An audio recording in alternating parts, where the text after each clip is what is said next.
లీలాశకుడు ఒక చోట అంటాడు, ఒక గోపిక చాలా తెలివైంది, గడుసు గోపిక, ఎలా అయినా పట్టుకుందాం కృష్ణుడు అనుకుని కుండ దాచలేదు, వెన్న కుండ తెచ్చి కలుపులు బార్లా తెరిచి అక్కడ పెట్టేది. ఎలాగో ఎత్తుకుపోతాడు ఎక్కడ పెట్టినా.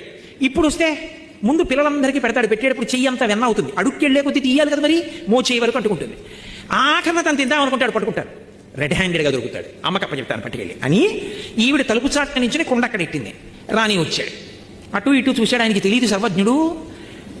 ఫాల్ ఇన్ లైన్, అందరూ వరుసలో నించోండి అన్నాడు. మెల్లిగా ఒక్కొక్కడికి తీసి పెట్టాడు, ఒక్కొక్కడు తింటున్నాడు, వెళ్ళిపోతున్నాడు. మళ్ళీ దొంగతనంగా లైన్లోకి రావడం అలా ఉండవు అక్కడ, వాళ్ళు వెళ్ళిపోతున్నారు.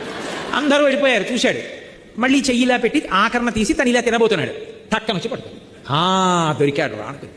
ఇప్పుడు దొరికిపోయిన తర్వాత పిల్లలు భయపడాలి కదా, వెంటనే ఇలా వదిలిపించేసుకుని అదేంటి వదిలేనమ్మా ఏదో తప్పు అయిపోయింది అనాలి. ఏమనలేదు, ఇలా చూశాడు. అదేంటి ఇంత దొరలా ఇలా చూస్తున్నాడని.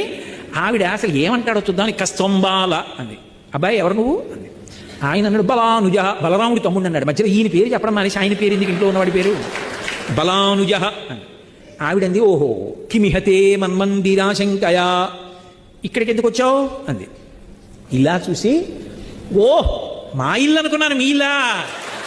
కిమిహతే మన్మందిరాశంకయా యుక్తం తమం నవనీత పత్ర వివరే హస్తం కిమర్థం యసేహే మాతకంచన మత్సకం మృగజితం మాగా విషాదం క్షణ ఇత్యేవం వరవల్లవీ ప్రతివచ కృష్ణస్య పుష్ణాతునః.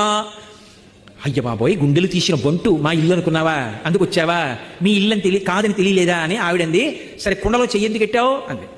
ఆయన అన్నాడు ఏటమ్మా ఊరికే ప్రశ్నల మీద ప్రశ్నలు కాసేపు మాట్లాడకుండా ఉంటావా, మా ఇంట్లో దూడ ఒకటి పారిపోయింది, కుండలో ఉందేమో అని చెయ్యి పెట్టి తిప్పి చూస్తున్నాను, నువ్వు అలా అరిస్తే దూడ బయటికి దూకి పారిపోతే మళ్ళీ ఎక్కడికైనా వెళ్ళి పట్టుకుంటాను, కాసేపు మాట్లాడుకో అన్నాడు. అయ్య బాబోయ్, దూడ కుండలో దూరిందా, ఇంత తెగింపా అని ఆవిడ చెయ్యి వదిలేసి ఇలా అంది, పొగితూ పారిపోయాడు. గోపిక తెల్లబోయేటట్టుగా మాట్లాడినటువంటి ఆ చిన్ని కృష్ణుడు మమ్ము రక్షించుగాక.